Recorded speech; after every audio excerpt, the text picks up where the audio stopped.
नमस्कार दोस्तों, आपका अपना चैनल के YouTube प्लेटफॉर्म पर आपका तहे दिल से स्वागत है। ये दुनिया की रीत है कि जो भी मुद्दा या विषय सर्वाधिक चर्चाओं के केंद्र में रहता है, उस पर अपनी राय जाहिर किए बगैर या व्यक्त किए बगैर कोई बिरला ही अपने आप को रोक पाता होगा। फिलहाल देश दुनिया में प्रधानमंत्री नरेंद्र मोदी के मित्र गौतम अडानी सबसे ज्यादा चर्चाओं में है। और होना क्यों, होंगे कैसे नहीं, क्योंकि वो अभी 10 दिन पहले तक दुनिया के सर्वाधिक अमीरों की सूची में तीसरे नंबर पर थे। वैश्विक स्तर पर उनका ये रुतबा किसी के लिए भी ईर्ष्या का विषय हो सकता है। और फिर हमारे प्रधानमंत्री से उनकी मित्रता इस ईर्ष्या को बढ़ाने में कहीं बड़ी भूमिका निभा रही है। और इस मुद्दे पर जो चर्चाएं सरगर्म हैं, उसे देखते हुए मैं भी अपने आप को कुछ बोलने से रोक नहीं पाया। यही कारण है कि मुझे अपना YouTube चैनल शुरू करने का ख्याल आया, और इस ख्याल का ही नतीजा है कि मैं आपके सामने हूं। हम आपने मशहूर गजल गायक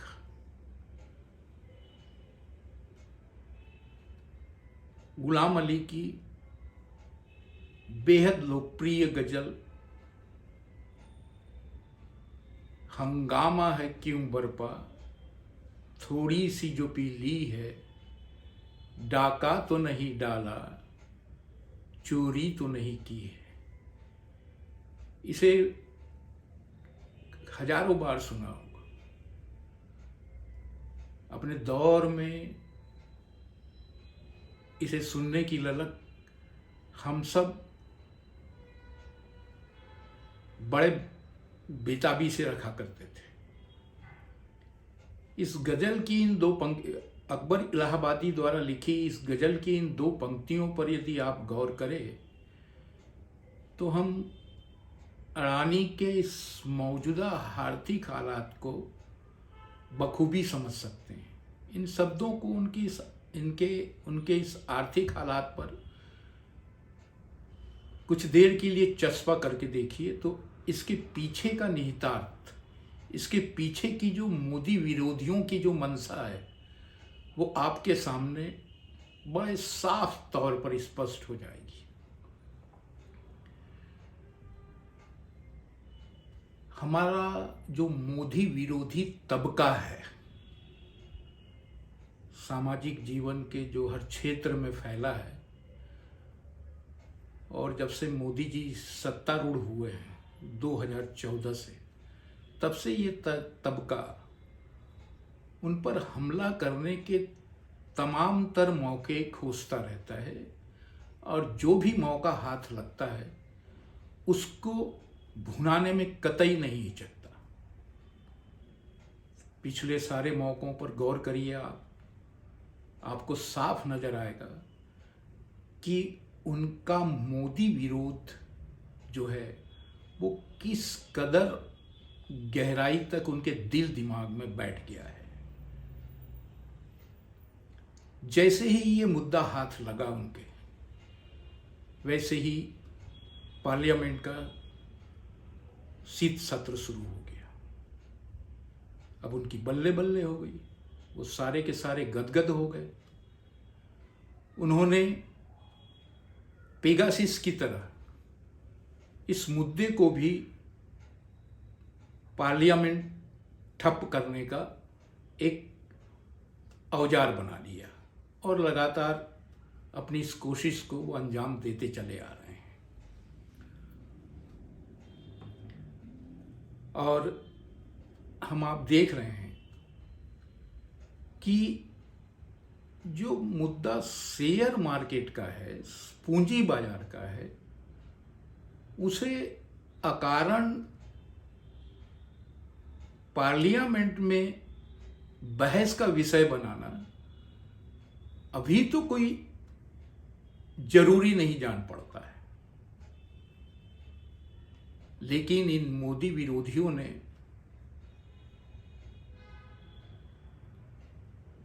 जो सोच रखा है वो करने पर आमादा है।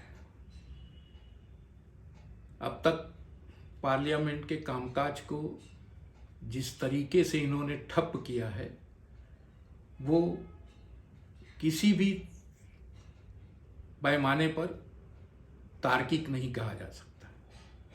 ये केवल विरोध के लिए विरोध का जो इनका एजेंडा है, उस एजेंडे को ही ये अमल में लाते हुए दिखाई दे रहे हैं। तमाम विपक्षी पार्टियों ने जो मोदी के प्रति काफी ईर्ष्या रखती हैं, उन सब ने एक स्वर से ये मांग की है कि इस मुद्दे पर संयुक्त संसदीय समिति द्वारा जांच कराई जानी चाहिए। जबकि इस मसले को लेकर आरबीआई, सीबी जैसी नियामक संस्थाएं हैं, वो इस पर बाकायदा गौर कर रही हैं। और जिस तरह से विपक्षी दलों ने एलआईसी और एसबीआई, लाइफ इंश्योरेंस कॉरपोरेशन और स्टेट बैंक ऑफ इंडिया के एक्सपोजर का हवाला देकर छोटे निवेशकों के प्रति घड़ियाली आंसू बहाने का जो सिलसिला शुरू किया है, वो साफ दर्शाता है कि उनकी भावना या उनकी मंशा क्या है। अब हम समझ सकते हैं कि इनका ये प्रयास कहीं से भी परवान नहीं चढ़ेगा, क्योंकि ये तथ्यों से आधारित नहीं, तथ्यों पर आधारित नहीं है और न ही इनके पास कोई ऐसे पुख्ता प्रमाण या सबूत है जो इनके आरोपों को साबित कर सके। अब इन पार्टियों के बीच में हमारे आम आदमी पार्टी के सांसद संजय सिंह ने तो मीडिया के समक्ष बोलते हुए कुछ ऐसे तेवर दर्शाए जिससे लगता है कि इसमें प्रधानमंत्री नरेंद्र मोदी ही पूरी तरह से लिप्त है। उनका ये कहना था कि भाई अडानी उद्योग समूह की तमाम कंपनियों में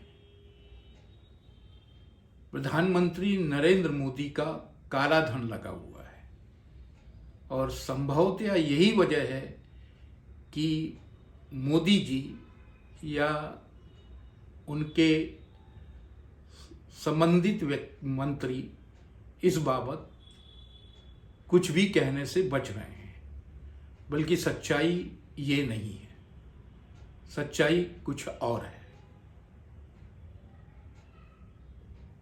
सबसे बड़ी सच्चाई तो ये है कि अमेरिकी शोध फर्म हिंडनबर्ग की जिस रिपोर्ट के बल पर ये लोग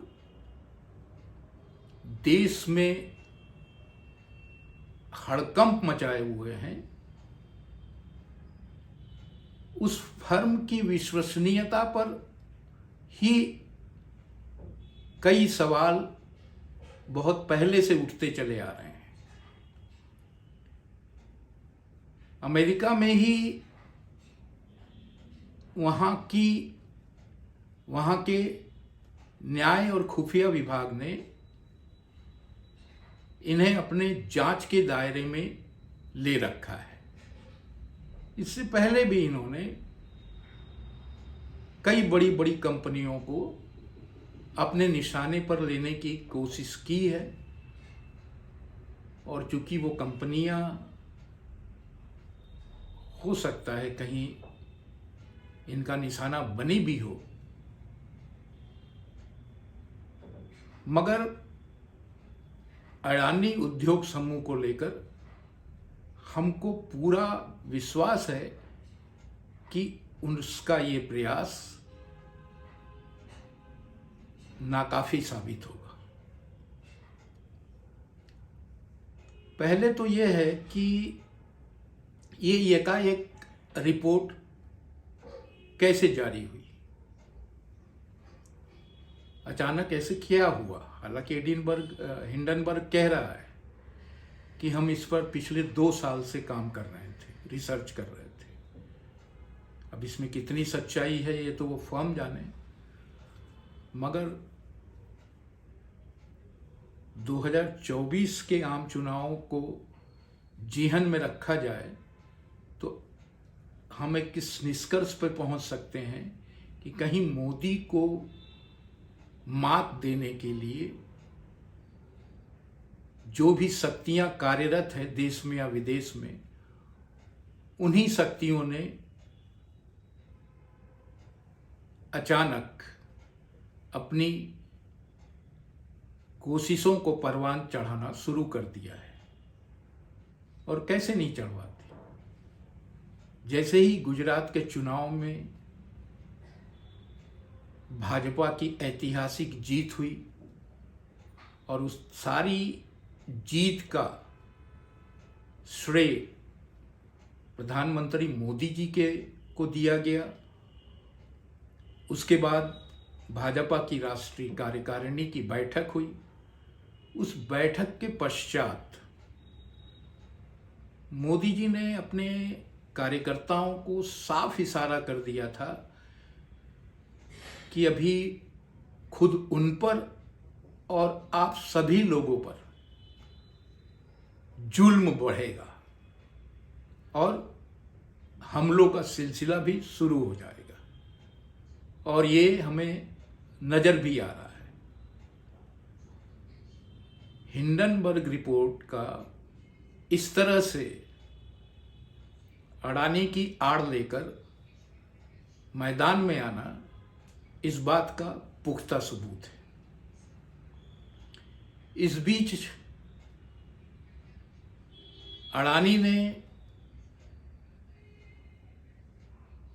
एनडीटीवी पर अपनी मिल्कियत हासिल कर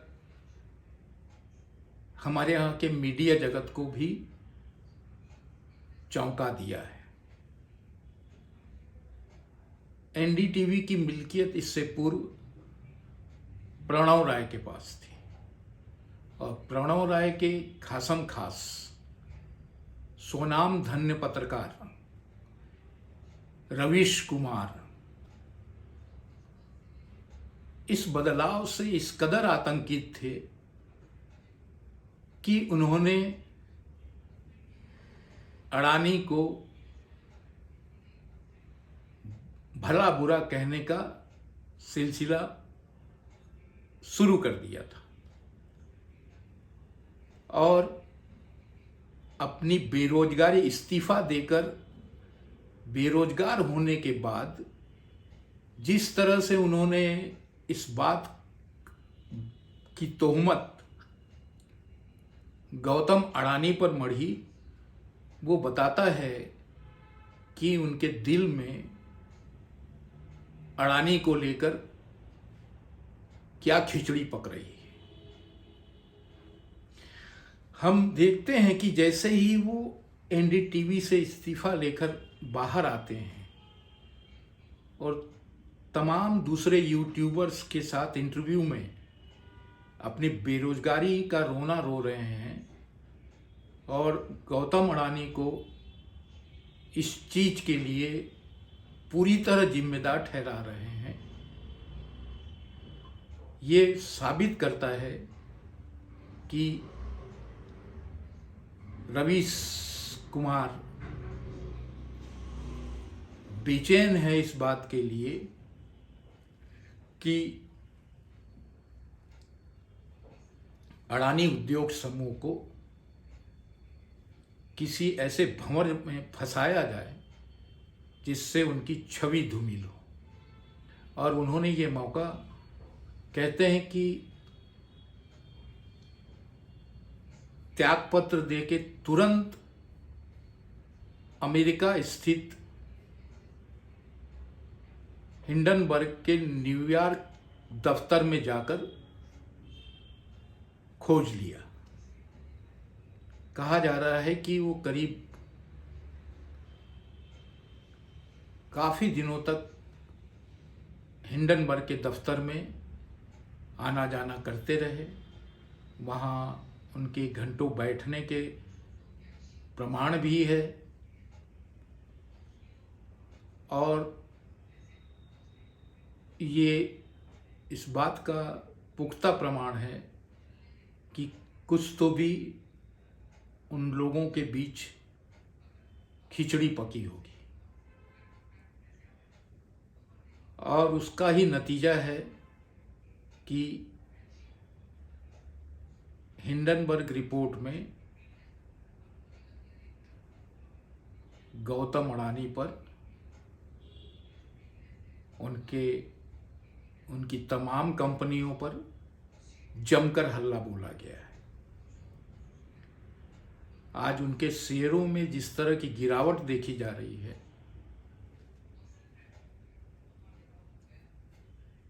वो साफ दर्शाती है कि बड़े सोच समझकर इस खेल को इन लोगों ने खेला है। मगर एक बात स्पष्ट है कि जो सफाइयाँ गौतम अडानी उद्योग समूह की तरफ से दी गई है, वो उनके सारे निवेशकों को आश्वस्त करती है कि ये जो सिलसिला चल रहा है वो पेगासिस की तरह कहीं ना कहीं औंधे मुंह गिरेगा, ये तय है।